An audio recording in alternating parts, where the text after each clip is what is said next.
against YouTube and you, by the way, in the court of law.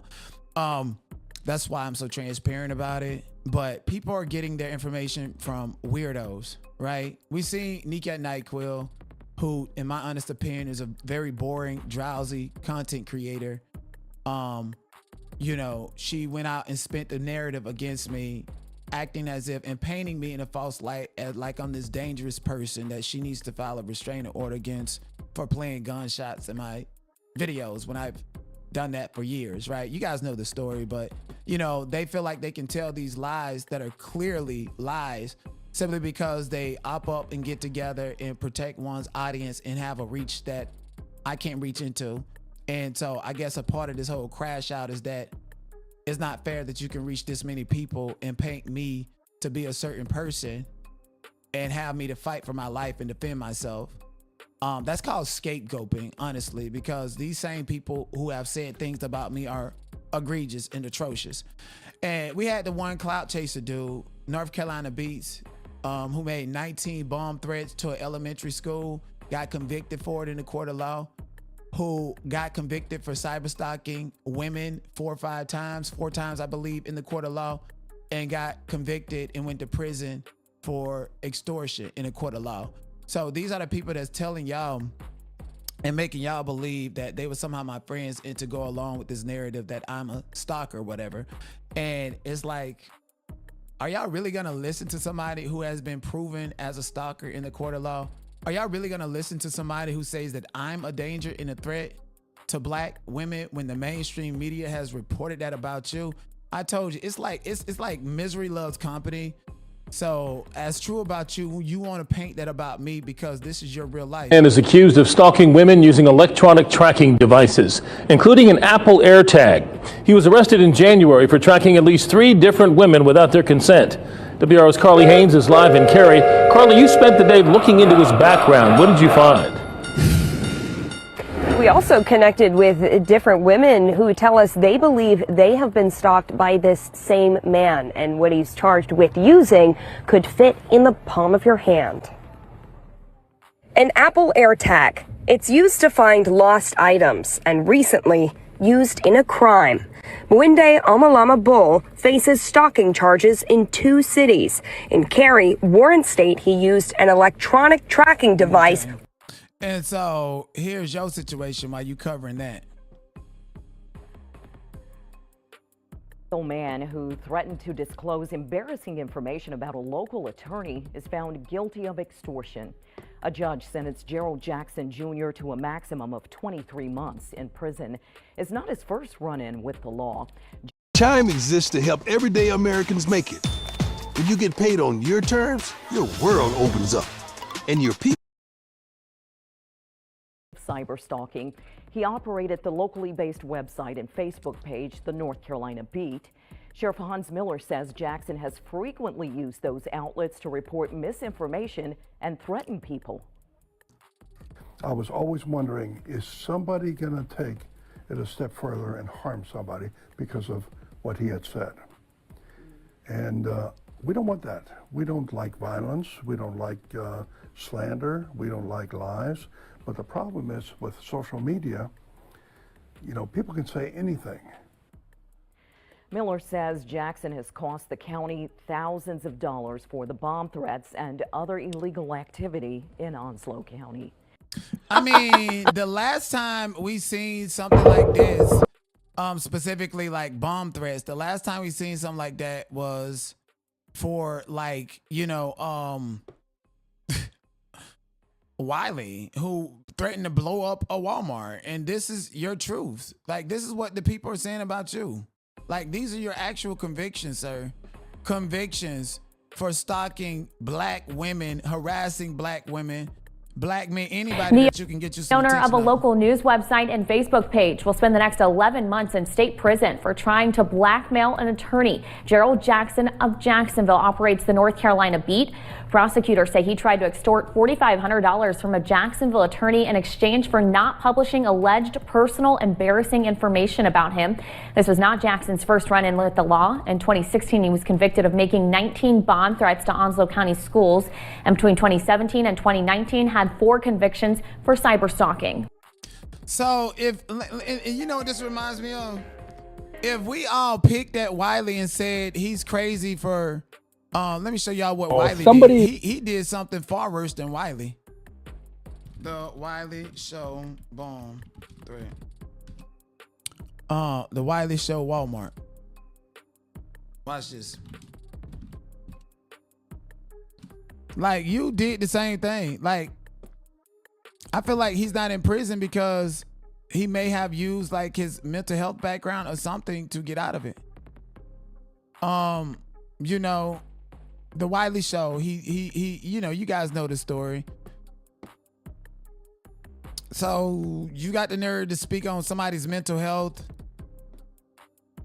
Like, what else and how else can you be a free man after 19 bomb threats at an elementary school?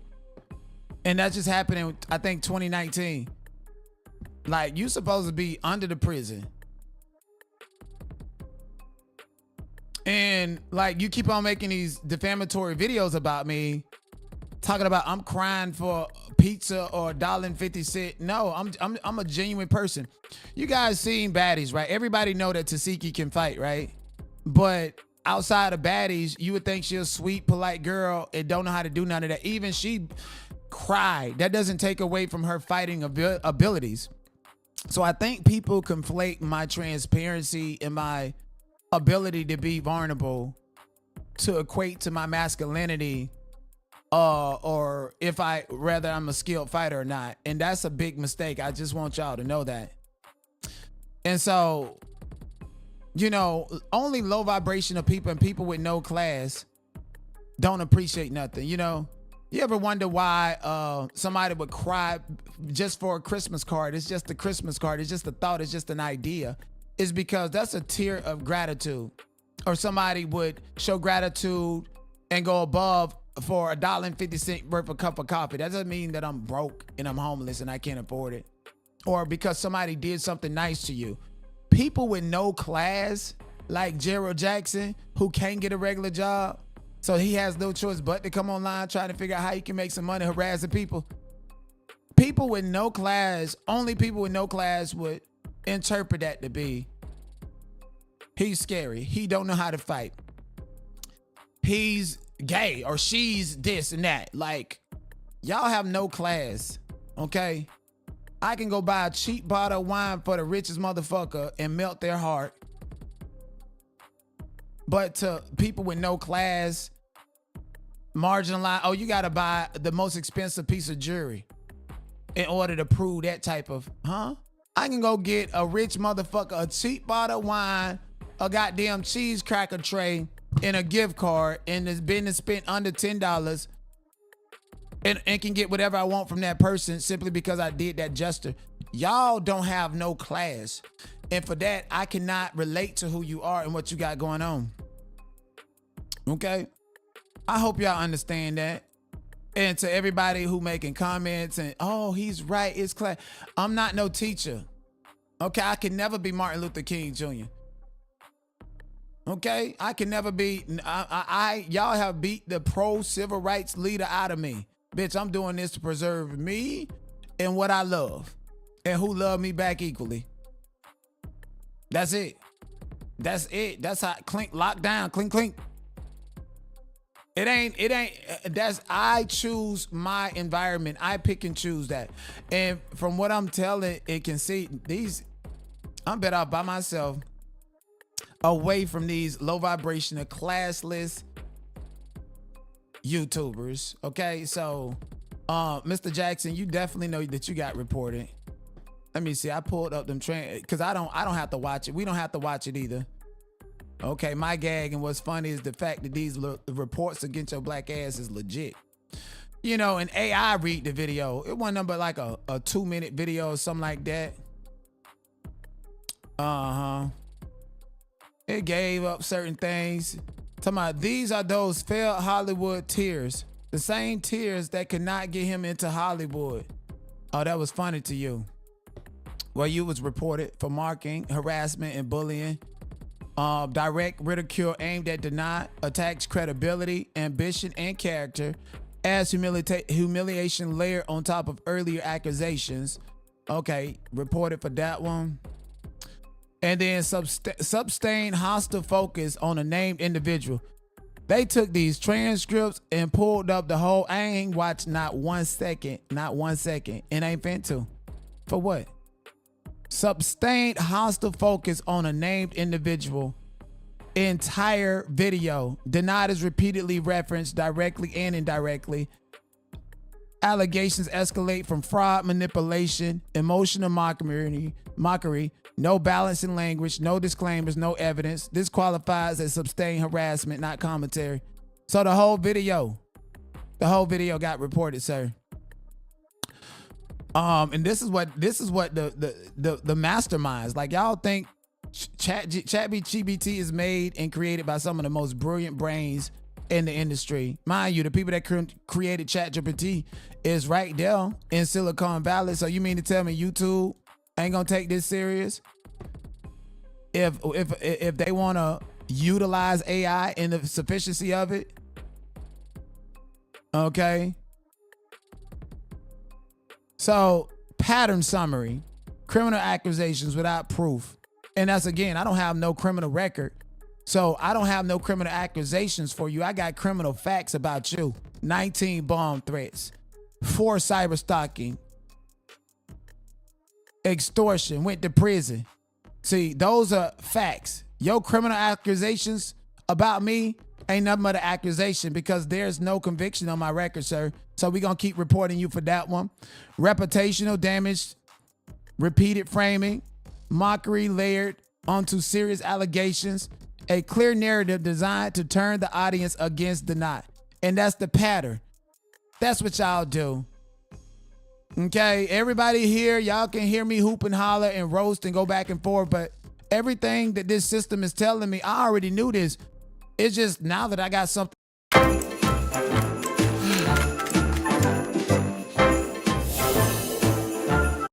Because this is how we're going to address them from now on. So you was reported. AI, the systems that read and code these videos said that you was building a clear narrative designed to turn the audience against the not. For what? On some borrowed time. Make it make sense now. And I just want to revisit this before we move on to the lawsuit, because you got to understand why people do what they do. And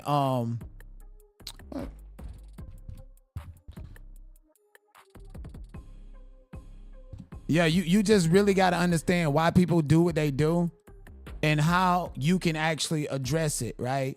And so with Mr. Jackson, I want to show y'all his MO, his modus operandi. Oh shit, I deleted it. Well, I put it up last night. Let me see if I can pull it up here.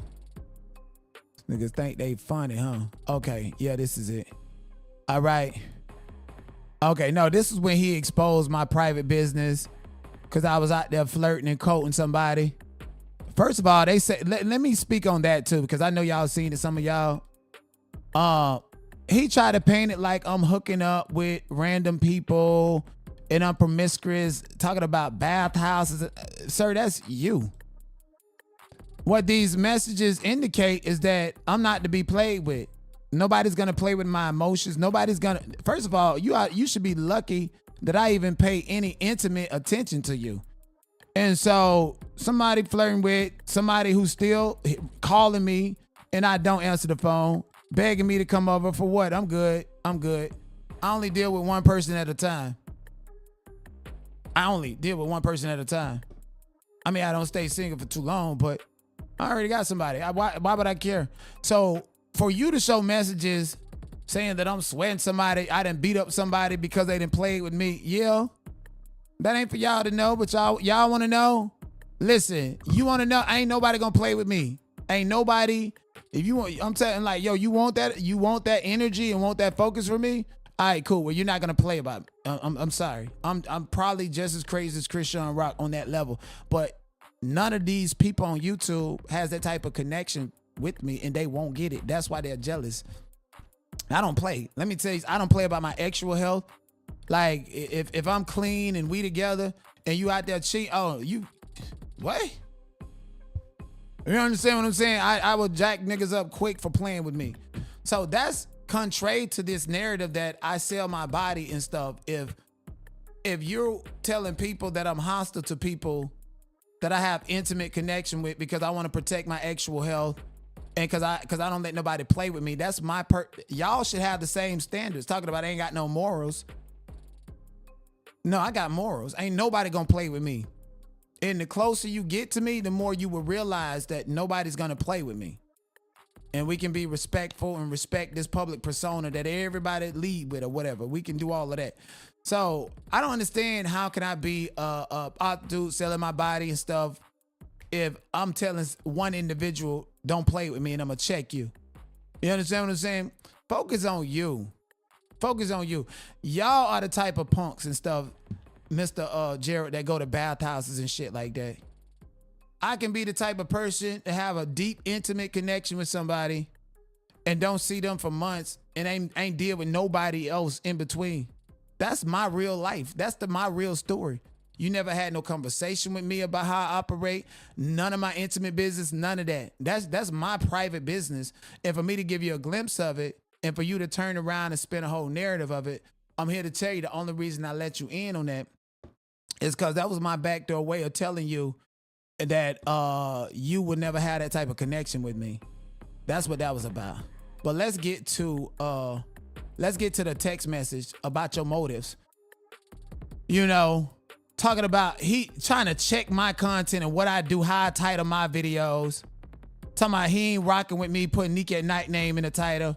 I said, watch before you judge. Okay, well, be well. Like, very much dismissive. I don't care what you think. It's my video. You can't control my content. And then he says, I'm looking at the headline, but okay, if you cool with her, why would you use that as clickbait though?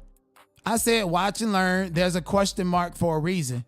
So theoretically, so everybody know how I was thinking, it wasn't about clout chasing. It was the fact that I had just been introduced to a lot of new people from Nick at Night's platform, and some people are questionable. And I knew the next video that I did, that those people would more than likely come over out of curiosity. And I amplified that by actually using her name. Because you're not going to pull no content out of me and it's for your benefit. Halfway shot me out and let people attack me. And now I got to work 10 times harder to expand.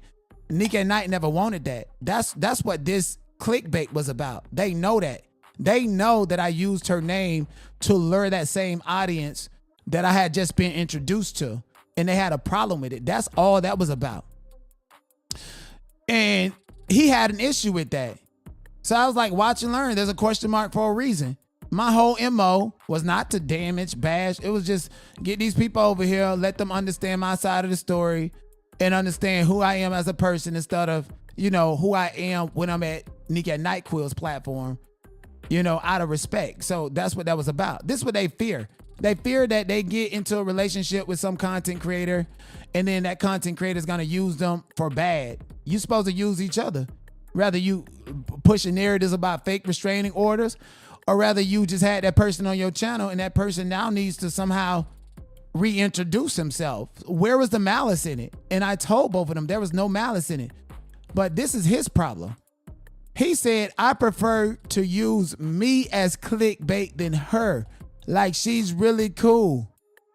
And then I was like, I'll change the title and do my show as such. The title is just to draw the attention. I'm like, what the fuck?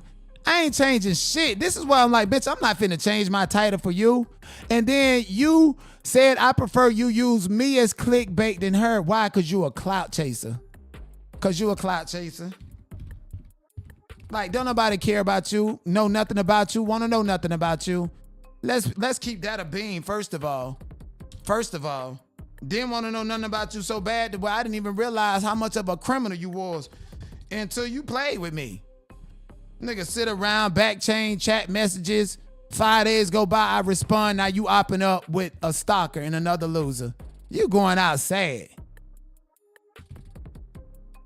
Going out sad. Yes, indeed. So y'all see this? He wanted me to put him in the algorithm. The same way I put the fish-eyed fool in the algorithm. And both of them just as crazy. If Wiley need to go to jail and be on probation and take his medication, for threatening to blow up the Walmart, why Gerald Jackson get to threaten to blow up 19 schools? Make it make sense. I mean, y'all picking and choosing. And y'all cannot be doing that picking and choosing shit with me. It don't fly by over here. Let's be clear. He's mad because I didn't put him in the title. And you wanted the clout, so I'm going to go ahead and give you the attention that you're looking for. And we're going to move on. Good advice, Sharon. Thanks. A Jacksonville man who threatened to disclose embarrassing information about a local attorney is found guilty of extortion. A judge sentenced Gerald Jackson Jr. to a maximum of 23 months in prison. It's not his first run-in with the law. Jackson has prior convictions for 19 felonious false bomb reports to schools in our area, along with several counts of cyber stalking. He operated the locally based website and Facebook page, the North Carolina Beat. Sheriff Hans Miller says Jackson has frequently used those outlets to report misinformation and threaten people. I was always wondering, is somebody going to take it a step further and harm somebody? Owning a small business can be challenging. Owning your small business takes vision. We don't like slander, we don't like lies, but the problem is with social media, you know, people can say anything. Miller says Jackson has cost the county thousands of dollars for the bomb threats and other illegal activity in Onslow. Just imagine, how low vibrational do you have to be to where you get to the point to where you're wasting government resources? How dare you report on and say anything about Carlee Russell? You called the school where you put thousands of family and thousands of kids at risk. Sir, you put air tags in people's cars, stalking them. You created fake accounts for deep fake pornography to threaten to expose and embezzle attorney. Like, dude, you are the last person to talk about anybody. Anybody. If I was your friend, then I would be able to do research on you and have a conversation with you about these things to determine if that's a relationship I wanted to pursue. You have never been important to me to the point to where I had to research you. You probably researched me and I would spill my own tea better than anybody else. Mr. North Carolina Beat, you better report with facts. Look at you. You want to get your name in a lawsuit next to mine because you just a Facebook, YouTube junkie looking for your next hidden high. And you're going to leave me alone because you're reported. I don't know this man.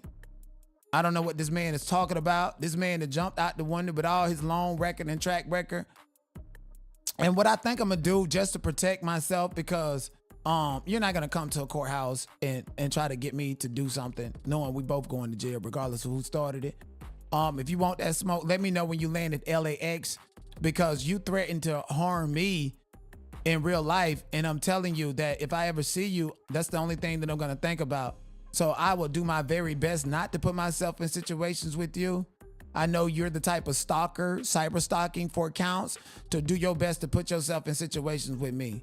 Okay? You're a cyber stalker. You should know where I live at since they served all of this other stuff. So do whatever you're gonna do, but what you're not going to do is come to the courthouse. Cause I wrote a letter to Judge Fitzgerald in the LaDirt trial about who you are. And I might just go over there and play nice and eat lunch with the law clerk to make sure it's doubled down. You will not get on no plane and go to a public government building with the sole intent to humiliate, embarrass, harass, or pick a fight with me. Because I'm the type of person where you pick a fight with me and I know you're on that type of time, you're gonna get the smoke. And they're gonna call me crazy because 1 second I'm having fun, and then the next second, I know what type of time you're on. So we're gonna eliminate you from the courthouse and from doing that shit on government property is what we're gonna do. You have no economic viability. So no, I will not get in a boxing ring with you. Ain't nobody gonna watch it. Nobody don't care. You're trying to come up off the back of me full of lies, harassment and bullying, cyber stalking, sexual harassment narratives that have been going on for quite some time. And you decided to jump right in over there and expose yourself as a friend to nobody. Expose yourself for saying that you're there to protect the black woman, but your boy here ain't never got down with cyber stalking black women with air tags and stuff. You packed yourself up. You don't rank to me. I don't care what you got to say. Talk to the hand. The devil is a liar. Make another video about me. It's going to be reported. And if we report on it, we just going to show the transcript. You wish the fuck I would put your ugly, big, pumpkin face ass on my goddamn channel. Never. Okay? Ever. I look like beefing with a man that wear like bohemian braids and down your back. It's one thing, y'all know that I wore the feed in to grow my hair. It's the quickest way to grow my hair, but my hair's so goddamn long now I don't need the feed in. For what? And then having you guys notice, even when I was wearing the feed in was never really too much longer than my natural hair because I wanted to look natural. Him, this much hair and this much weave. Gonna try to hint towards me and wink at me with his big sloppy body, talking about he like his things longer than his weave. Okay. You're low vibration or you have no class. And for you to sit up there and misappropriate my tears of thanks and gratitude to be something so low vibration, it tells me a lot about you. Thanksgiving just passed. You want to ride your family. Your family ain't proud of you. Ain't nobody proud of you. You got to get hotel rooms, whatever hotel room that will accept you. Can't get on no apps. Can't get in no Uber. Can't create an Uber account, not as a rider, definitely not as a driver, nor Airbnb. Can't do nothing. You literally are the scumbag of the earth. And that's not because you're black. It's because look at your actual convictions. So the next time you accuse me of criminal acts, just know that they are accusations. You, Mr. Big Gums, nor Nick at Night will ever catch me up in the court of law. And we're going to eliminate you up out of the picture. You did it to yourself. How the hell you going to advocate for Mr. Big Gums and I be the nigga that actually do to you what he trying to do to me? Let me teach you something, so says Tasiki. Though I'm a sweetheart, nice, polite, insensitive, and a crybaby, I'm here to tell you, any threat that you give me, I'm going to teach you something. Okay? Thank you. How y'all doing? What's up, Lachey? What's up, boy? Can y'all please support the channel, okay? $.Denot007 is the cash out. Follow me on Twitch. Y'all know I got court coming up with YouTube. Yes, indeed, I got court coming up with YouTube. Just here in a couple of days. I'm not scared. I'm definitely not scared. They sensationalize it. They want to show the 399 pages that YouTube filed that's full of shit. They don't want to show my little 43 pages. And they don't want to show the evidence that I collected against them just recently and then put it in the court of law. So it's already filed, timestamp filed, okay? So let me see if I can update your report list and see how many of y'all done deleted them videos. Because if you deleted them videos, that's an admission of guilt that's going to be used against YouTube. And if YouTube don't take action against them videos that I reported, that also is going to weigh against them. See, y'all be playing these games of power and control when I am. You're too focused on me. You take my kindness for weakness. You somehow try to challenge my intellect, and it's all gonna be messed up, okay? So right here is the court order in my case against YouTube. On the 9th, a couple of days ago, they stamped it in record, and the judge was going to. I thought the judge was gonna make an order on YouTube's request, which was for dismissal. I thought the judge was gonna look at that and then also look at my trial brief, which, they filed the trial brief of dismissal and I filed the trial brief in opposition to that. So that's what was, the paperwork was moving, right? Very much similar to Mr. Armand's. He better answer that goddamn paperwork before you miss the day and miss the deadline and you can't answer it. Better go and get you a lawyer, boy. You better spend that money. Spend that money on me. Come on. I love it when you call me Big Papa. Spend that money on me.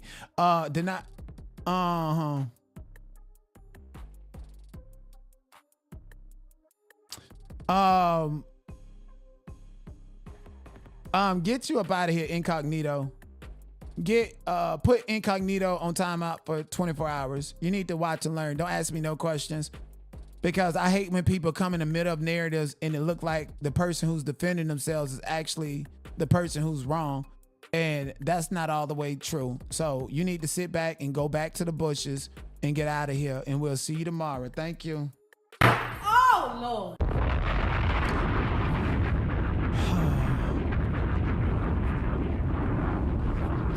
So anyways, I thought the court was going to look at both our pages. They did a 399 page and I did a 43 page.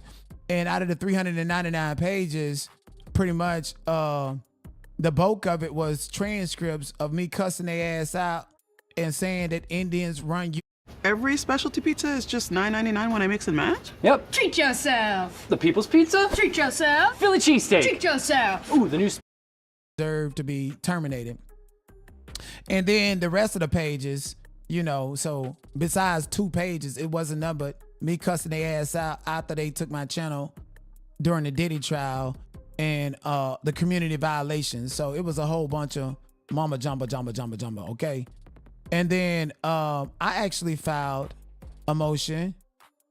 Matter of fact, let me go ahead and pull that up since we're here and since don't nobody want to cover what I filed. They be scared when I go to file the paper. But anyways, hold on. Before I pull what I filed up, let me show you guys the importance and significance of this document. So the judge did not make a ruling on Google's motion or trial brief. And so we got to go to a hearing and they have to argue their trial brief in person and I have to argue my opposition. And the judge can make a decision as a matter of law based on the record, based on the facts presented, and or if new evidence needs to be presented, we'll go to trial. So, and I think the court can actually accept new evidence even without going to trial. So this right here is not a good look for YouTube. Because see, YouTube is a whole corporation. It's a whole corporation that's used to getting their way in the court, that's used to dealing with people who they think don't know how to operate and practice law and take up for themselves or anything. So because YouTube did 2 things, 2 significant things that the court basically disagreed with them on. Number 1, YouTube filed the motion when they filed that big ass 399 page document. They filed the document saying that we don't want to public appear. The judge said, no, you have to publicly appear. Then they filed the record thinking that they had it in the bag with all of them goddamn 399 pages, and the judge has not made a ruling on that. And the judge has not made a ruling on that is because of my opposition to that. Okay, most of this 41 pages is evidence, but it goes on to say who I am as an accredited actor in Disney shows and how I played at dozens. And I quote YouTube policy that's involving comedy in the dozens. And then I go and say that I signed up and how starting on I'm gonna read the facts as is, then I'm gonna skim through it. Denard Ricketts is an accredited actor who has appeared in several ABC Disney shows, starred in a critically acclaimed independent film, and has a startup broadcast studio. Plaintiff has also done stand-up comedy in Los Angeles and New York City. Plaintiff's sense of humor and personal style of content incorporates education, law, and a specialized black American satire called The Dozens. Okay? Then I quoted their policy to where it essentially protects the dozen. Plaintiff signed up for a YouTube account on April 25th, 2022, eventually replacing his sales job. Plaintiff primarily broadcast trending topics like black celebrities, true crime, and politics. On March 23rd, 2023, Hateful Competition uploaded a video suggesting plaintiff has HIV/AIDS, and I quoted that video, which is still up to this day. Shortly thereafter and today, Hateful Competition created thousands of videos exploiting plaintiff's mental health for clicks, videos, likes, and money. I meant to say views. That's how you know ChatGPT is not writing no pleading for me, okay? Because that would have said views, not videos. Anyways, Plaintiff is a multi-talented broadcaster with the Hollywood actor resume with stand-up comedy delivery. Defendants painted plaintiff as a devout rule breaker. The defendant failed to acknowledge the alleged 17 community strikes, offered no transparency. Unlike traditional upload live stream broadcasts, subject plaintiff to ongoing attacks in real time, which may have triggered an intense response and psychological reaction to stimulus that reminded plaintiff of past traumatic events, such as I'm arrested, the death of my sister, all of this other stuff, false narratives and flat out defamation. YouTube doesn't offer a solution to block. Let me make sure you guys can see it. Yeah, YouTube doesn't offer a solution to block hateful competition and troll forums. Blocking a YouTube account in a broadcaster's chat doesn't permit troll forums from gaining access with hundreds of affiliate accounts. On February 6, 2025, YouTube demonetized plaintiff's channel without explanation with an owed balance of $2,538.78 for January 2025. And see, this is out of order right here. I went to on June the 26th. I was supposed to put between June 21st, 2025 and July 1st, 2025, plaintiff spent more than $2,448.17 in business fees related to exclusive coverage of the Sean Diddy trial. Okay, then I go back up here. See, if ChatGPT did this, I would have made this mistake.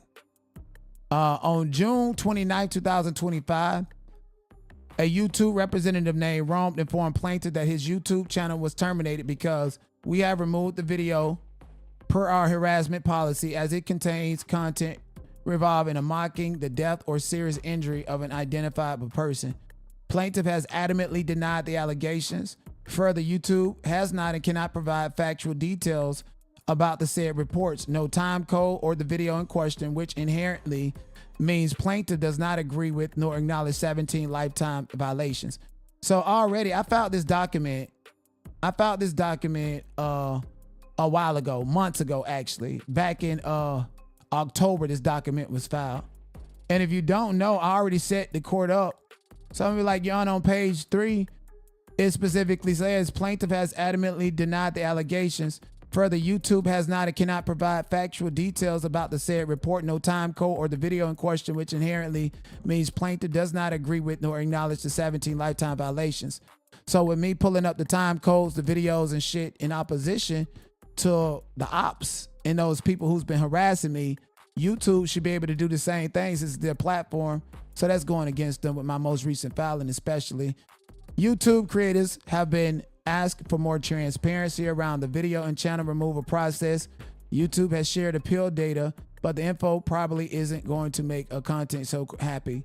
For months, the YouTubers Union has been called for the appeal process to be overturned by a third-party counsel. YouTube wants the whole cake. YouTube demonetized plaintiff channel and terminated it without refunding fan funding to his audience of mostly Black American women. YouTube also pocketed plaintiff's AdSense revenue, effectively gaining free ad placement. YouTube withheld plaintiff's pending payments for self-enrichment and free labor, which goes against public policy. Okay, YouTube owes plaintiff roughly $8,000 for the month of June 2025 in correlation to his viral attractiveness and more than 2 million monetized views and fan funding revenue. After June 26, 2025, plaintiff concedes he became frustrated and displayed poor communication with YouTube virtual assistants and that he apologizes for a lack of self-control. As a result, plaintiff is actively enrolled in anger management classes and has developed a thicker skin, which is why you guys see me responding the way that I'm responding. I'm lying in court documents. Whole time I'm proving a point and they helping me prove the point. See, I'm a mad scientist. That's the crazy part about me, okay? Even Thomas Edison had to think of greatness in the darkness, right? And then they received a subpoena. And then basically I quoted that YouTube term and conditions. How can you tell these people? Because number one, the whole complaint itself was about YouTube owing me money. They then went and took it and made it about my channel termination. Okay, well, that's a part of it. But y'all talking about these policies, screenshots of Danny Robinson, screenshots of King Payne, that channel gone. Conscious, all the videos made about me when I was in jail. Screenshot all the reports that I made to YouTube, the letter that I sent to them. Los Lirilitos. Titi Potato. Ballerina Cappuccino. Svilina Bombardino.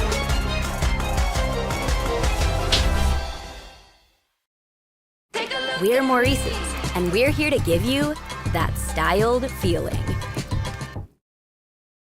Order because I violated the policies, but then have another policy that says that the court don't have jurisdiction. So the court don't have, if you want the court not to have jurisdiction and then you want the court to do something completely different, why would the court even acknowledge your goddamn policies in whole. So pretty much, and I'm gonna show you the California law that I use. Pretty much, I was basically like, since YouTube got conflicting policies, and this goes against the doctrines of, let me see. I quoted it. I don't want to misquote it because I quoted law on their ass. I was like, this is against public policy what they're doing. Let me pull it up.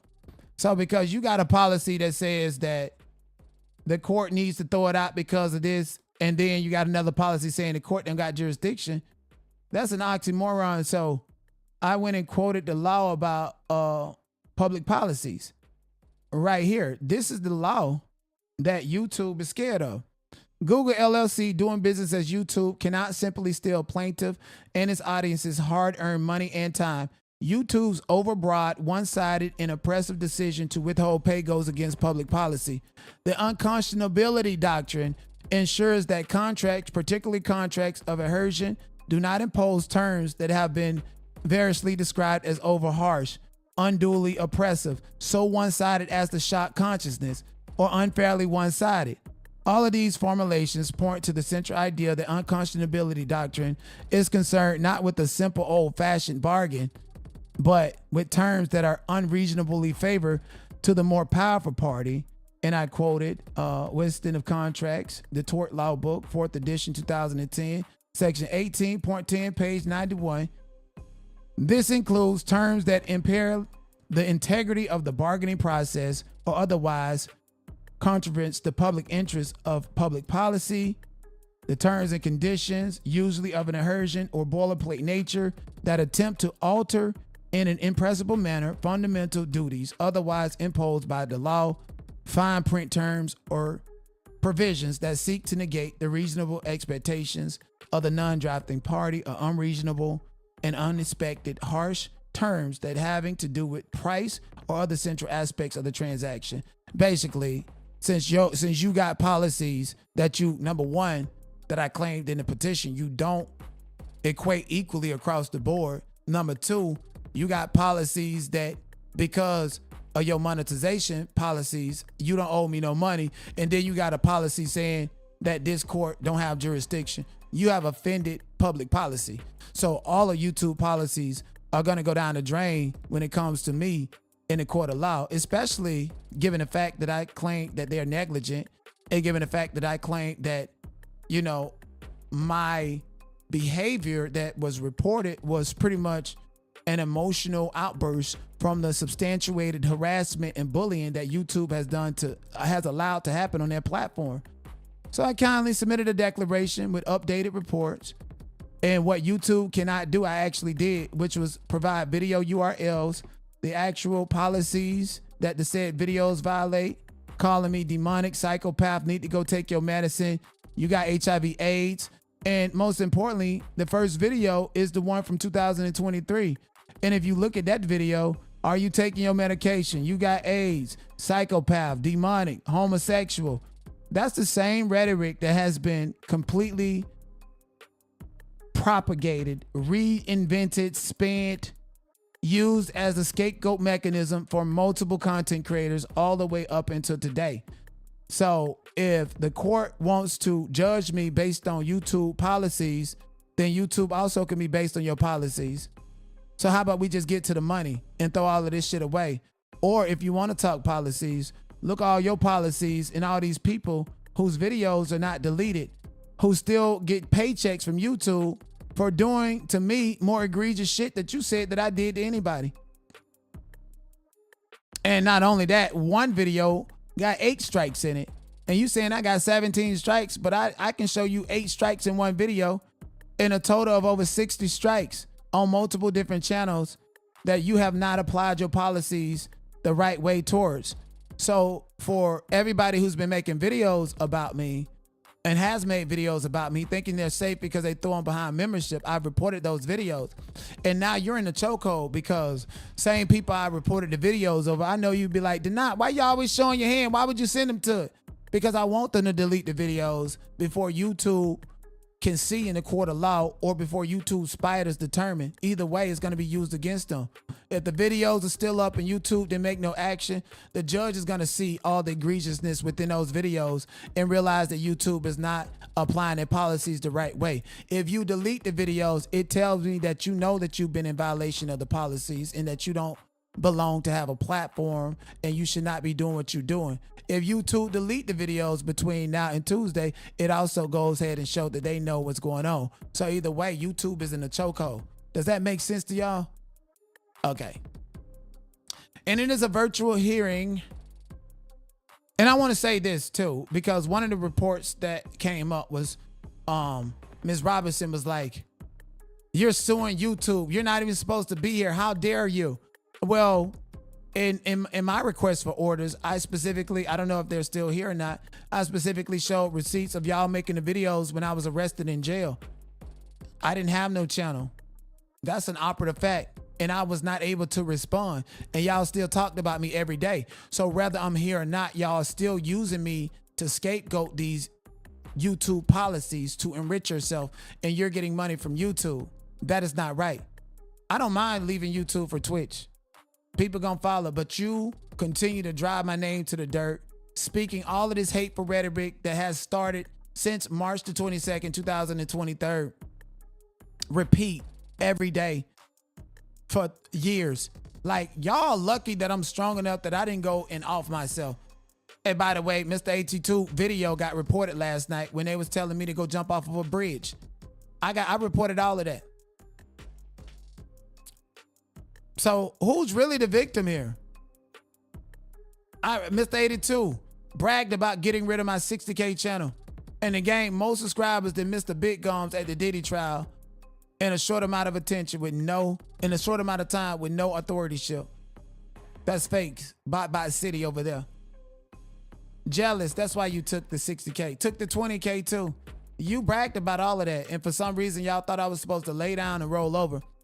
And didn't know this whole time, the court of public opinion don't run me. But if you want to play the court of opinion law, all you niggas are going to look like the evil ones and the bad ones as an operative, adjudicated fact. No more different than Mr. Jackson with them 19 bomb threats. So y'all have been playing this game with me and have been testing my gangster. People can sue. I can sue so many people on YouTube. I choose not to do that. I went to federal court in Ohio and sued somebody. The lawsuit got dismissed based upon jurisdiction. The federal court in Ohio didn't want to take jurisdiction of it. That doesn't mean that the claim, the factual allegation, and the tort that you committed was not legitimate. It was just a technicality. I hate when people feel like they won lawsuits because of technicality. That shit can be refiled. You just have to cure the technicality. Do I want to do that? Do I want to be in and out of court with people? No, I don't. Did I want to sue YouTube? No, I didn't. I worked extremely hard for my money. And at that time, it was prevalent. Just as prevalent as it is right now. People are jealous. People are hurtful, harmful. They mad because they can't even afford to go to the Diddy trial. I'm there. Let's scapegoat the not. I'm sick and tired of being scapegoat. So if I have to take it out in the court of law to let you peasants, let you classes bitches know that I'm not playing with you, if I have to come and clap back at you and brag about reporting you and showing you the exact time codes and breaking it down for my supporters so that you don't sway them, then that's what I would do. That's how I would respond until you get the picture where I'm not playing with you. This ain't a back and forth.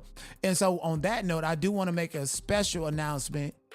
Though I do honestly believe I'm at peace and I'm at my best when I'm not attached to other content creators. I don't live under no perception that you probably casted upon me saying that I'm supposed to be friend and I'm supposed to move a certain type of way with this person because I don't do any of that. Okay? Content creator relationships are parasocial relationships. They come and go like seasons. They come and go like leaves. Okay? And I have to do what's best to protect the integrity of my business. So I honestly think it is in my best interest not to affiliate with content creators who have no class or those who feel like doing things that are hurtful to my brand for entertainment purposes. And I get it, and there's a difference. If people got the way they operate, I'm going to have to respect that and bow gracefully. No, I would not go over to somebody's channel to give them any information about the Christian Rock sector and what happened. And to the next person who leave a long essay on my community wall encouraging that, you're going to be blocked for life. Okay? That's your answer to the person who knows who I'm speaking to them and about what. Seen multiple comments and they all got deleted for a reason. And I didn't answer them. And I'm answering it now. I'm not finna transfer my authorship over to somebody else. If I put boots on the ground and went out and got my own clout and did my own thing without the help of somebody else that's just streaming online, I owe them nothing because of no numbers, because of no clicks and no views, and especially if they channel not monetized. Let's be clear.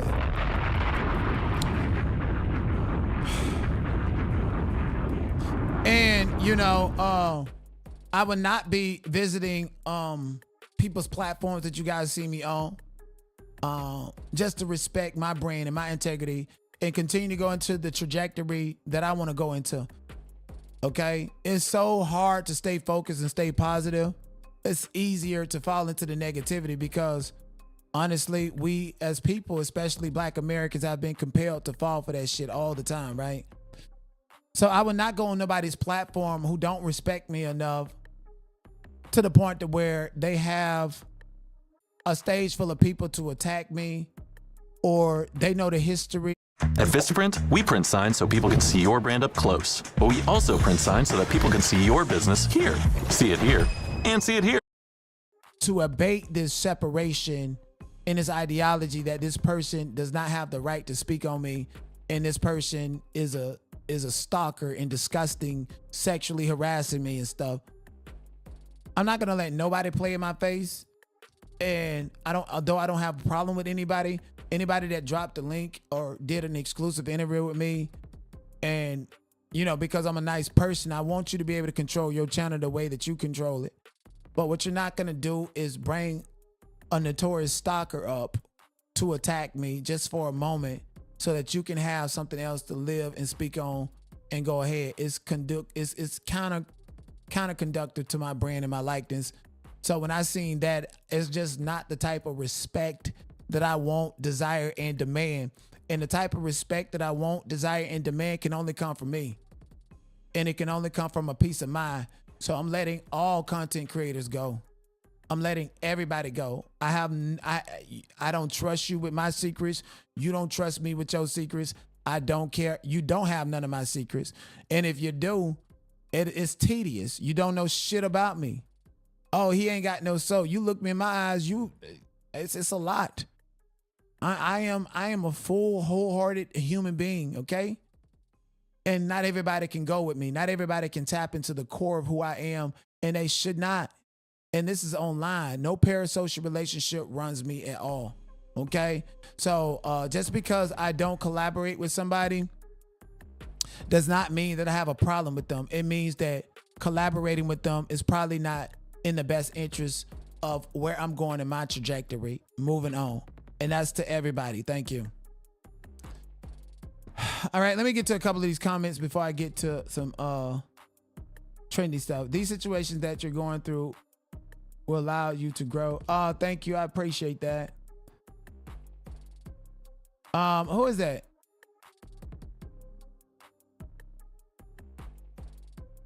Okay, give me 1 second. Yeah, this other person, you're hidden. Okay, somebody's like, and I'm gonna address that question, and I'm gonna tell you why you're hidden, and it's gonna you're just gonna be the sacrificial lamb. Put some goats in the chat for this sacrificial lamb. Somebody said this seems to be bothering you the most. You may not be mapped out for this online scene. Well, you're blocked. I'm here. I'm gonna make my money. I'm gonna talk about what I want to talk about. I am mapped out for online scene, and because I'm a multi-dimensional individual, I would prefer to talk about something that's a lot less toxic. I prefer to talk about something and build relationships with people who have class, not classless people. And we don't want no information from you, because the real people who know me, they know how I give it up, and they know what I'm saying on the flip side, but they know we trying to change and grow. So though you might feel some type of way with growth and change, and it makes you uncomfortable because you was never afforded that in your real life, and you still got deep, dark trauma that's not allowing you to grow, I'm going to continue to grow. And I would encourage everybody to grow. Okay? So you deal with your issues and don't put your projection up on me. We don't like people like you over here at all, and we don't never want to see you around here because you're blocked for life. Okay. Crackheads Anonymous. So Q from Day 26, he responds after Diddy's former chef demands his ex Don Richard share a Hampton video the night he believes Diddy tried to sacrifice him and taking an ecstasy pill that Don allegedly gave him over in the Hamptons. So why didn't you should have been released this.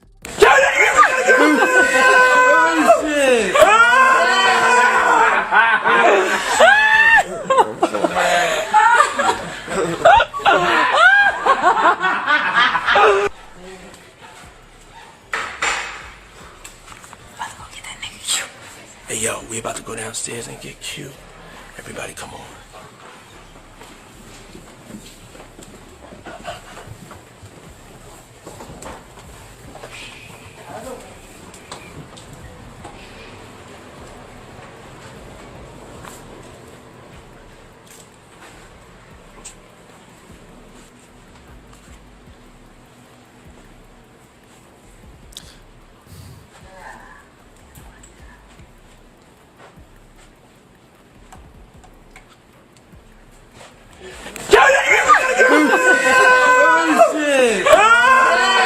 It's like a normal prank.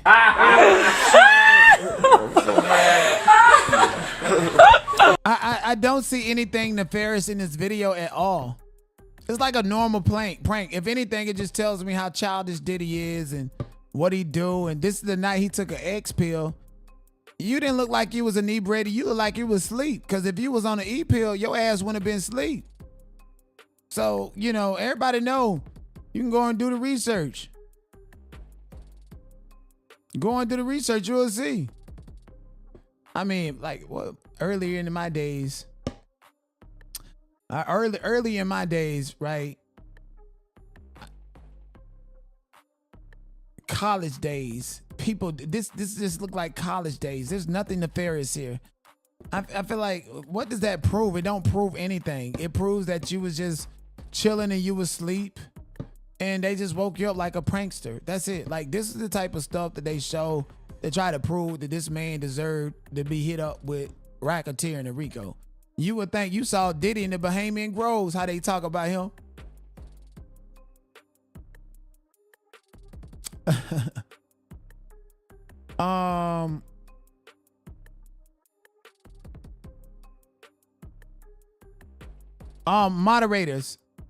Moderators, if you see any personal attacks on my character, on my emotional health, mental health, or anything, personal attacks, and I don't do this, my moderator's been putting y'all in timeout because I told them that's what they do. Just put them in timeout for 24 hours. I'ma block them. Because if I give my mods permission to block y'all losers, you'll be out of here, okay? NightQuil had over 30K, headed to 100K views and deleted it. Right. She told all them people that lie. That's why she gonna be scared when she see me, because she knows she told a lie. She knows she did something wrong. Her fear and anxiety is on the cause of her not being able to take accountability. You deleting it does not equate to accountability. Right? Like, F NightQuil. And get you up out of here. We got a docket of content and we like to go in chronological order. Okay. And that's the same, man. Let me see. Oh yeah, that's that loser. Let me see. Let me go to channel. Oh yeah, that's him. Gotcha. You got to get up out of here. You blocked for life. That's the same man. Report user. Oh, hide it and report user. Harassing and bullying. Claims he had SEX with Perry and Shabrell. Okay, you up out of here. too gay to function. Like I don't deal with punks. I'm sorry, I don't. I can have fun and stuff, but it's always a barrier of protection. How can YouTube be audited? Thank you, Bishop, for saying that I did a good job covering the Diddy trial. I greatly appreciate that. You got more subs, rebuilding channel 5 times now than he has on his business. So don't tell exactly. And honestly, I think YouTube finna give me back my channel. Honestly, especially they gotta go to court and gotta answer. YouTube finna give me back my channel and my motherfucking money. What?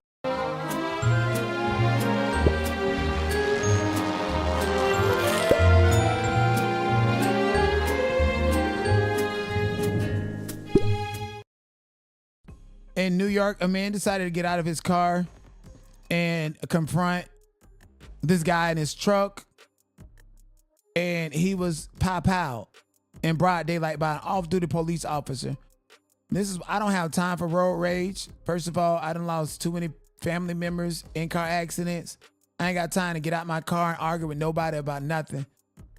Cause you get out your car arguing with people about something, guess what? Anything can happen to you. In an instance, anything could happen to you. Look, y'all, road rage at its finest. Look at this shit. Look, y'all.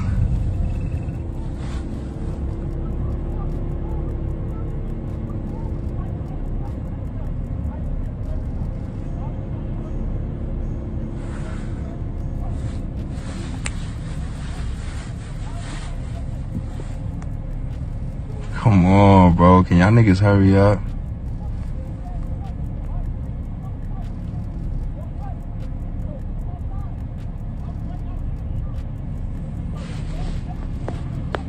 So you're arguing in somebody's, and mind you, your vehicle is an extension of you. So if somebody come and try to damage and ram up your vehicle without touching you yourself and just your vehicle, depending on the situation, you can treat your vehicle as an extension of you. But guess what he did? Oh, shit. Oh, my. He just reached in that man's car and just punched him, not knowing what's on his lap, not knowing what's going, just reached in his car and punched him because of road rage. And it probably had, his issue, his anger probably had nothing to do with this white man. Probably had nothing, and just sprayed him. Probably had nothing to do with him at all. Had everything to do with his home issue. More than likely. That's what we niggas do. We like to take our personal problems out on the world when we go out there. And don't know that half of these guys be packing constantly. Like, hold on. And this was in New York City too. It had to be upstate. And honestly, this driver's gonna get off. First of all, he's an off-duty police officer. Second of all, you incited violence in this man's car. This man is in a secured piece of his property that you decided to enter with your fist trying to beat him up. How did you expect that to end? You parked in front of him, so he can't even peel off without hitting your car or crossing over into the other lane and causing an accident. You got this man boxed in and you got killed. So unfortunately, this is one brother that we don't need to protest for. Black, white, Asian, it don't matter. Like Michael Jackson told you, wrong is wrong and your ass is wrong, okay? And turned you to a bullet bag, you done reach your hand in that man's car. And I ain't got no sympathy for you. And the reason I ain't got no sympathy for you is because you should be able to control your emotions out in society. And the way they paint me out to be worse than him. Somebody said he baited him. Okay, he did bait him. Yes. Yeah, I totally agree he baited him. But you should have enough emotional intelligence and cognitive function to know that, hey man, that cracker baited me. Yeah, he was he's an off-duty police officer. Yeah, he was doing some stuff, some creepy stuff. I totally believe it, to get a reaction out of him. But guess what?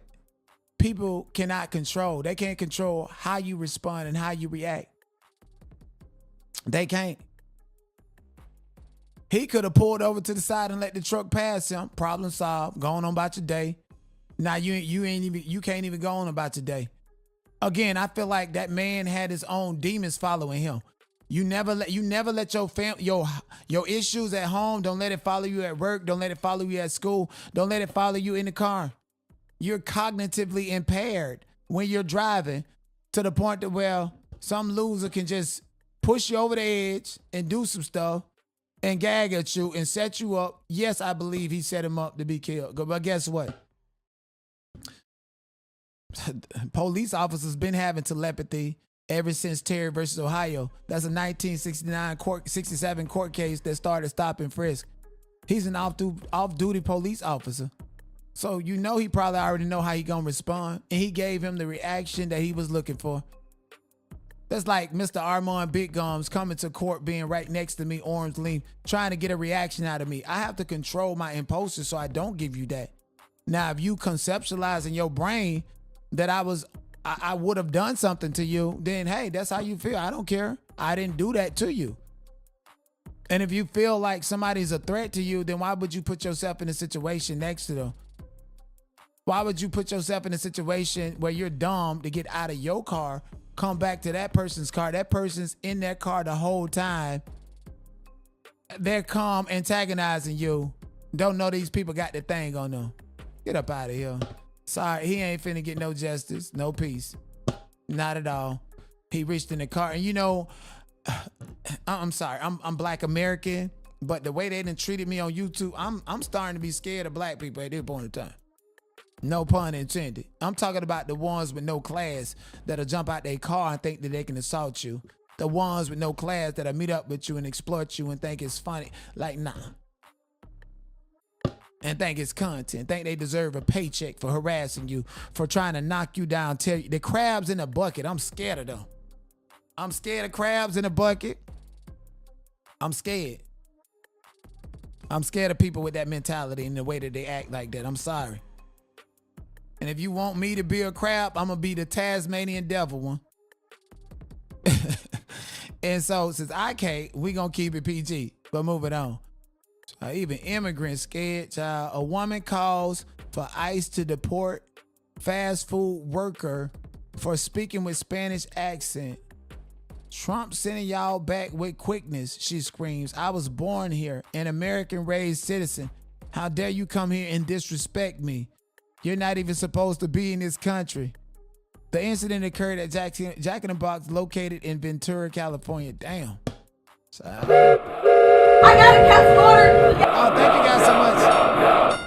Thank you for joining the club. Make sure you guys like the video, subscribe to the channel. Send me cash app, super chat, super sticker, all of that. I love all of that. Send me some love. Yes, we're going to get into Chrisean Rock. And no, her name ain't in the title because I prefer for that audience to just watch the replay game, but I know it's monetized because they don't like the support at all. But let's get back to this lady right here. Telling the Mexican people to go back to Mexico, I guess. I got a cancel order, but guess what? For your disrespect, that we can go man for man. Trump sending y'all back quick for the quickness. I'm not mad. I was born here. An American-raised citizen. I love my fucking country. How dare you come here and disrespect me and try to cancel my order because I asked you a simple question and you cancel my order. Acting like that. Just because you ain't supposed to be here. You're not supposed to be in this country. Get the fuck out. You don't come here and disrespect me. Oh,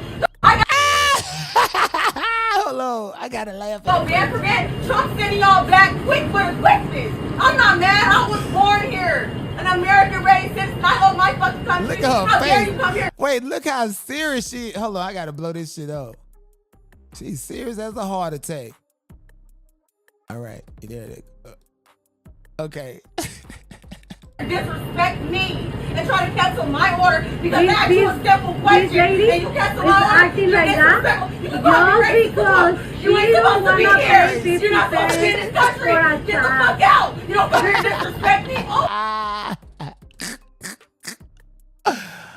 Man, that's funny. I'm gonna tell you what's funny. It's not what she's saying. It's what she's saying plus her face. She just as serious as I be on YouTube, you know.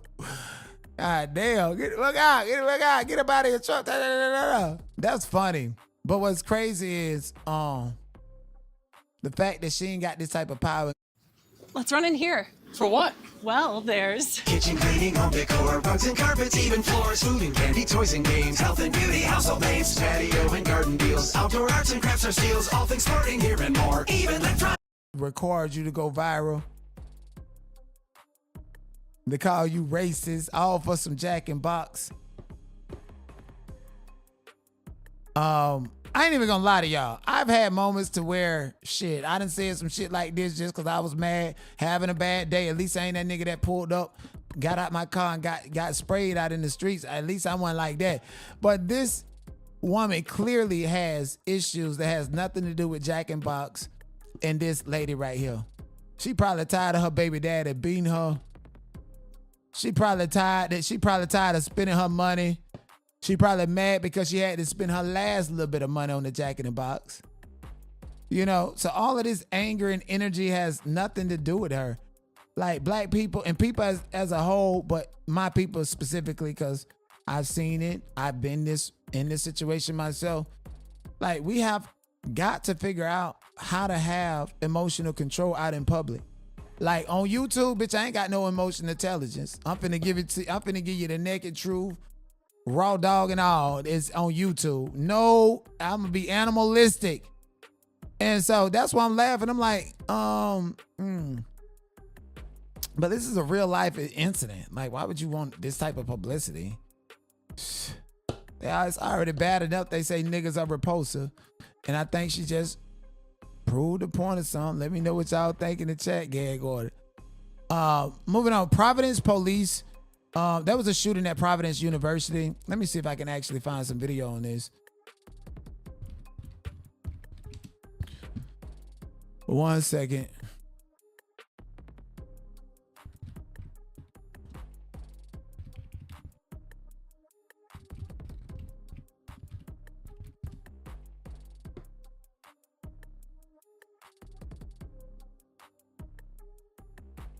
Cooperating with Providence Police as well. Of course, all of this unfolding starting just after 4 o'clock yesterday afternoon at the Barrison Holley building, the houses the School of Engineering on the Brown University campus along Hope Street right there.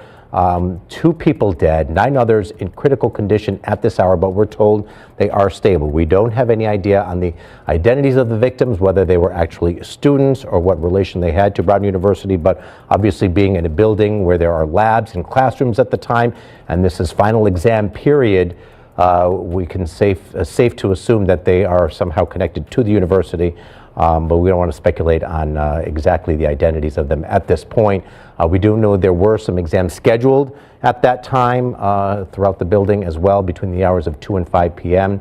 Shelter in place was in effect on the campus of Brown University all through the night, going from last night when the shooting happened.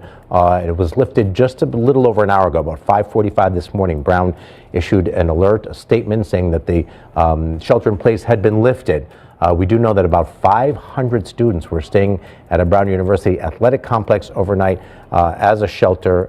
They were told to stay there. Others were told to stay in wherever their respective residences were.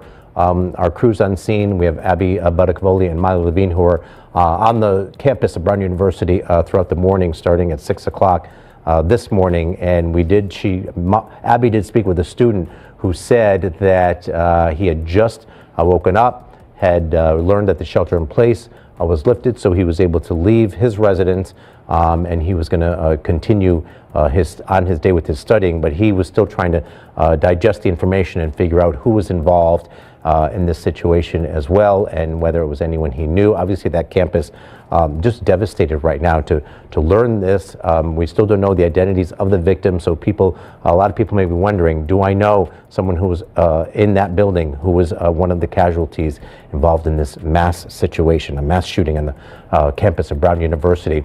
As a result, even though the shelter in place has been lifted, a number of events have been canceled for this morning. The Downtown Jingle 5K, which is an annual holiday tradition, an annual holiday run, which takes place in downtown Providence. They put out a statement saying, out of an abundance of caution and in respect to the victims and their families and to first responders who are dealing with this, that Jingle 5K has been canceled. The Providence Flea, which is that huge weekly vendor market which take place every Sunday in the city of Providence, also has been canceled for today out of an abundance of caution and again in respect to the victim. So again, we're waiting to hear from officials, from leaders in the city of Providence about this investigation. Podium right now, and let's listen in. All right. Good morning, everybody. I'm going to go ahead and bring in Ref Bari, who is a student here at the university. And Ref, I understand that you were in the building or Oh man, I see a psyop happening in real time. Not you got the come on, man. Not you got the Indians, man, out here speaking against. Come on, let's hear this. nearby as you heard the shots ring out. Yeah, the shots rang out behind me. So I was in Barrison Hawley, the physics and engineering building, and yeah, it happened all behind me. And what did you hear? What did you see? And what was going through your mind at the time? Yeah, so what happened is I had just had a meeting with my satellite team, the T-Rex team, and I was heading down. So we have a physics office on the first floor of Barrison Hawley. So I left the first floor office, and there's a step of stairs that connects the old part of Barrison Hawley to the new part. The old part is the physics part, the new part is the engineering part. So I'm walking down these steps of stairs. I'm about to head to the diner, this diner, the Ratty. And when I'm on the second or third step of the staircase, I hear this pop, pop, pop, like punctuated, like pop sounds, like 6 or 7 of them ring out behind me. And I've never heard anything like that in my life. So I glanced. So the first. Did you instantly know that it was gunfire, or you thought maybe it was something else? No, I thought, okay, you have no idea that this thing is real in the moment, right? There's no kind of fact check in real life. I glanced behind me very quickly, and the lobby of Barrison Hawley was empty, or so it seemed. So I thought, okay, maybe I'm tripping. In front of me, the ERC, the commons area of Barrison Hawley is full with about 100 students. Everyone is prepping for final exams, final projects. So I'm thinking in that split second, okay, maybe I misheard something. And then it just rings out like pop, pop, pop again. And then I don't look back. I just run as fast as I can. And in the moment when I start to run, people in the lobby, people in the common area, at first, like, people start taking off their headphones. People are initially confused. At the moment I start running, there's 5 or 6 others running at the same time. And then there's just massive, like, nobody says anything. There's no Was it kind a of chaotic scene, people rushing to the doors? Describe what that was like. So- We're looking at some video right here of people who are hunkering down in the classrooms. Yeah. Describe those moments. So the ERC, the commons area of Barrison Hawley, has 2 exits. So imagine 100 kids trying to rush out through 2 exits. Wow. There's not a single word. Nobody's saying anything. It's just silence and gunshots behind us. And so I run out through the left exit, and everyone is just running behind. It's like insane. It's like out of a movie scene, yeah. And then you get out of the building, and then what? You start getting the alerts from authorities that you need to shelter in place. What did you Yeah. So actually, It's like he's pushing a narrative. I don't know if it's because he talked to him about what he was going to say prior to on air, but it does give he's driving home a narrative. Let's see Brown this. I locked eyes with him. So says a teaching assistant who recalled the moment at Brown University when the shooter entered the classroom. How did you lock eyes with him and live to tell the story? University students were studying for an exam Saturday afternoon when the shots started ringing out. And I want to bring in Joseph Oduro, who is a teaching assistant at Brown University, was in the classroom leading a study session when the gunman opened fire. Thank you so much for being here. I am so sorry for what you had to witness. I'm glad that you were okay. Can you explain what went down? It's hard to really put to words. It all really happened so fast. I think the number one thing for me is just making sure everybody's okay and, the community is safe and everybody feels like there's some type of peace on campus. Yeah, understandable. Can you just describe what was happening in the classroom when the gunman came in? Yeah, we just finished up our last review session of the year. And then we ended a little bit late. It ended around like 4:03. And I was giving my closing remarks. And then as soon as everybody stood up and started exiting the room, we heard what sounded like gunshots outside the door. And we heard screaming from various students. And then about 5 seconds later, we see a gunman enter the room. And then he just screamed something and just started shooting. So you saw the gunman enter the room where you were? Yeah, I was standing in the front of the auditorium and he came through the back. So we pretty much directly made eye contact. And then as soon as that happened, I looked at my students and signaled them to come to the front, and then I just ducked.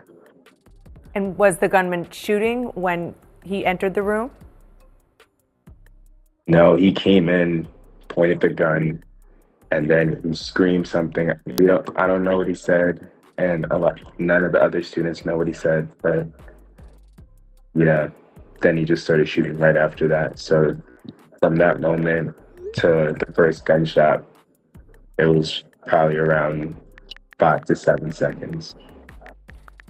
So what I'm hearing you saying is that you already had heard the gunshot outside the classroom, and then all of a sudden he appeared in your classroom, screamed something, and we heard what sounded like gunshots outside, yes, but my mind didn't necessarily go to gunshots right away, just because we're at Brown University. It's an Ivy League institution. You don't really assume the first loud sound you hear is gunshots until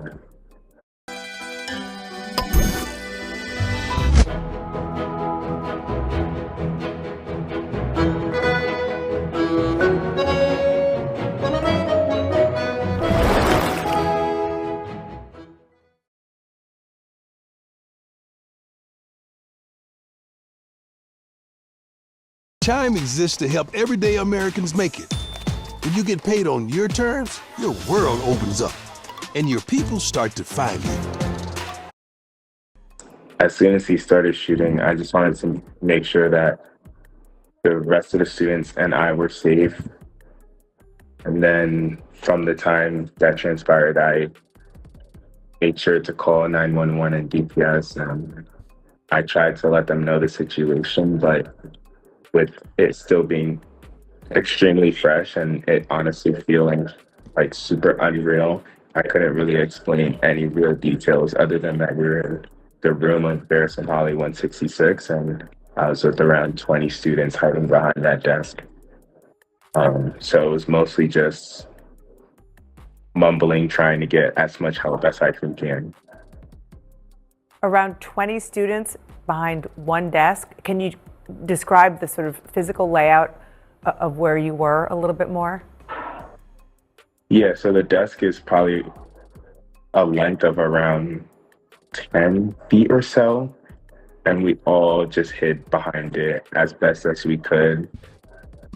There wasn't too much space, but we made do because at the end of the day, we just all wanted to survive.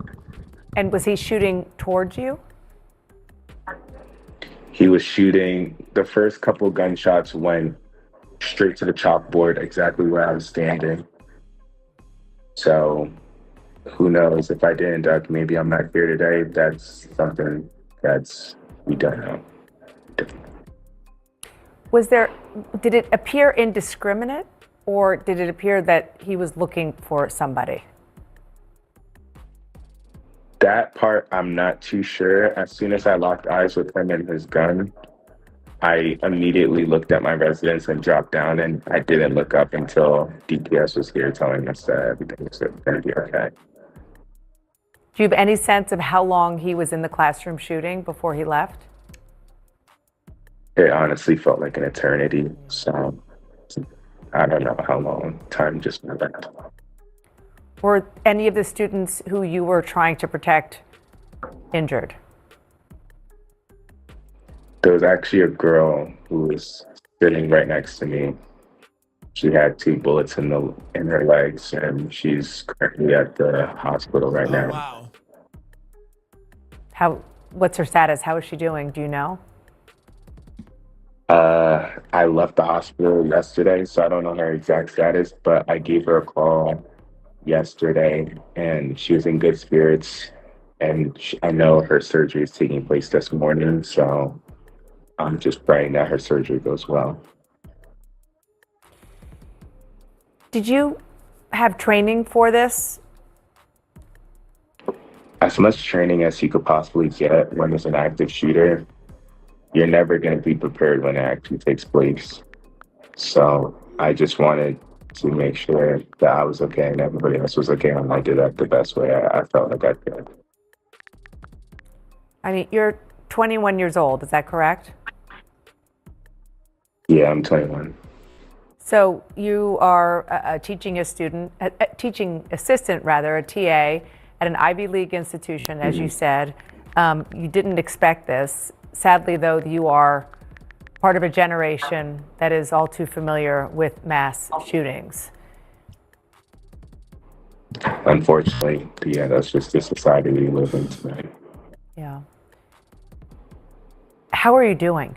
To me, like, I definitely trust his experience. Like, I would never discount that. You know, I would never be like Alex Jones when it comes to Sandy Hook. Let's be clear about that. But I still feel like there's some type of psyop-ish narrative or thing going on here. Like, what would possess someone to go and shoot up a school? It would have to be a real loser who is scared to go home and don't want to see their family, because everybody going on vacation. Like, what are you talking about? Niggas is going home for Christmas. Why would you shoot up a school right before Christmas holiday? In chat, let me know what you guys think.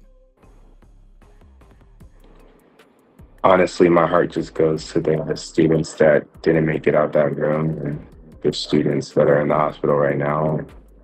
You know, I haven't really had the chance to process things myself, but I just want to make sure everybody else is okay, and then I can worry about my wounds, because my wounds are brutal. Because your wounds are? They're not fatal like the others. Yeah. But it's trauma, which is a wound. There's no question about that. And you're pushing a narrative. Let us, the viewer, decide what he's going through based on what we're experiencing, instead of you coming on here telling us what he's going through to bolster this act. I'm not saying he's acting, but when I see CNN news anchors, just let the content be the content. Just let the story flow. You don't have to paint a picture for us to believe what he's going through. I believed him until you said something. Now I'm starting to think that this is a psyop. I'm sorry. And there's also no question that you acted heroically and protected not only yourself, but the 20 or so students who you were just helping to get through an exam. I'm sure that was the part of the day that you all thought was going to be, or certainly the students thought was going to be the toughest part of their day, studying for an exam. What was the topic? Look at that. Somebody said he said specific things to get the craze riled up. And ironically, she just asked him the topic of discussion. And I feel like this is some type of bird call. Let's see what was the topic of discussion when this shooting happened. It's principles of economics, so it's everything we learned throughout the semester. So from international trade to supply and demand. So you want all of this school shooting and emotional grifting out of it. International trade, supply and demand. Sounds like tariffs to me, right? Man, I'm through. Microeconomics and macroeconomics, everything basic. I'm about to move out of America. I'm sorry. Yeah, well, that was obviously not the hardest part of the day, and it sounds like it was just absolutely horrifying. But I just want to reiterate that it's very clear that you really helped your students as much as you could, and in a remarkable way. And I just hope that you continue to take care of yourself. I appreciate that. Thank you so much. Okay. Before I let you go, I know it was a blur, but I do want to ask you, do you have any memory of what the shooter looked like? I do not. I just remember the facts that I told the detectives, but I just want to make sure that they have the confidentiality. I know who the shooter was, and I'm going to tell you after they're done speaking. I know exactly who it was. All right? Make sure you like this video and hype it up. I'm going to tell you exactly who the shooter was. To identify the shooter, so I have no information to that status at this point. And did you actually see the gun? Do you have any idea what kind it was? When he came in the room, we made direct eye contact. Right. So, yeah, I happened to see some things that I wish I didn't, but I just hope that it was for a reason and I'm able to help the detectives. Yeah, well, we do too.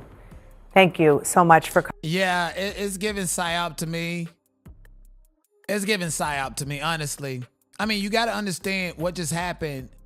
Kyle Rittenhouse, the one person, the white George Zimmerman, he just came back on social media and admitted that a PR company for the Wayne County Sheriff's Office in Florida contacted him, and he made this big issue about someone using stand your ground law, and now this school shooting is happening.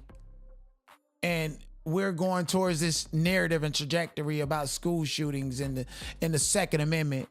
And midterms is coming up. So, you know, gun rights is something triggering to a lot of people. People want their pop outs. People want to be able to go hunting.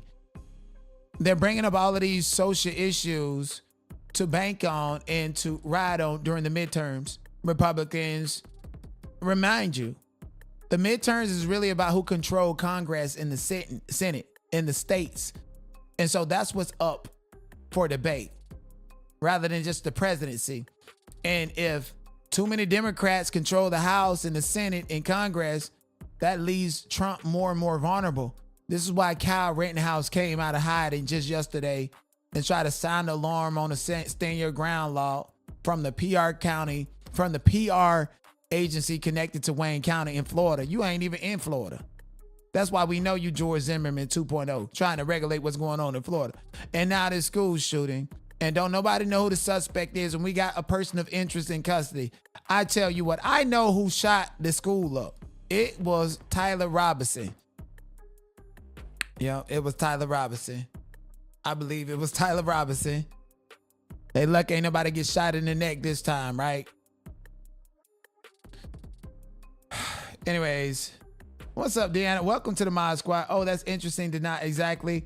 I need my Second Amendment right to protect myself. Right. That's like, that's political. Like, it's leading your Jessica, whatever state you're in. You're not going to vote for somebody who wants to dismantle the Second Amendment right, especially after something so tragedy like a school shooting at Brown University, which has a large influx of brown people, barely any black people. He was probably one of the few only niggas there, okay, and speaking up on the news. And he just so happened to be in the classroom next to a girl who took 2 bullets in the leg to amplify the traumatic experience that he has.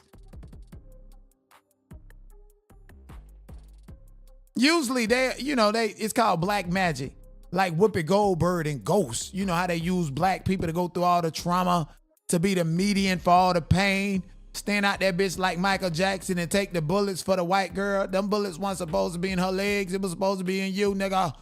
Type of deal. Like, I ain't falling for this, man. It's a psyop to me. Brown University shooting. We're going to continue to follow this.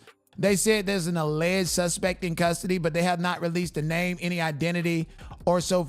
Owning a small business can be challenging. Owning your small business takes vision. Running your own business can be very rewarding.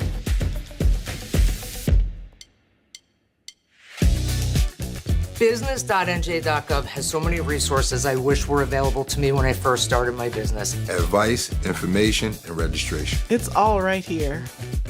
Business.nj.gov. Success starts here.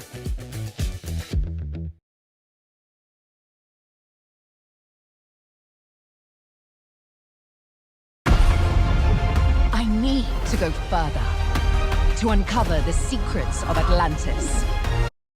no matter what it is, it's still until death do us apart. It's some psychopaths, sociopaths out there like that. I don't know what it is. We definitely got to continue to figure out this case and what's going on. So like the video, subscribe to the channel. Brown versus Brown's shooter. I keep thinking about Brown versus Board of Education. And since I keep thinking about it, I think it's important that I let you know that Brown versus Board of Education, something that Thurgood Marshall did, was the Fed coming in to sponsor schools for extracurricular curriculum programs and to have black people go to school in their district. Brown University is racist. Okay, they have a history of racism. They do. Matter of fact, Brown University is one of the only schools who actually acknowledge their historic connection to the Atlantic slave trade.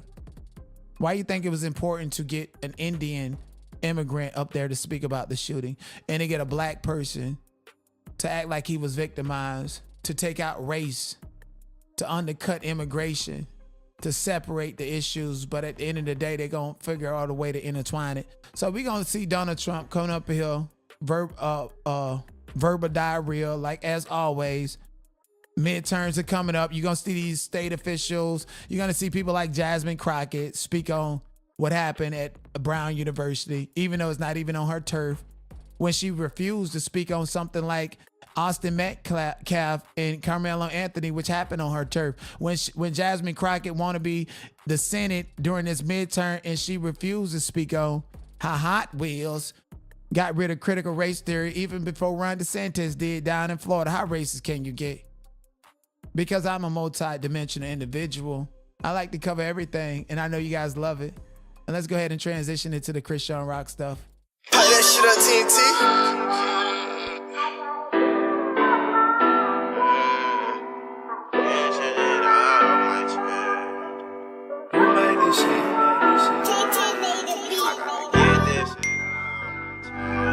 I gotta get your ass out my head. I gotta get your ass out my head. I gotta get this shit off my chest. Hey, when you walked in my life, that shit really turned to a mess. And now I gave you the deuces, and I wish your ass the best. And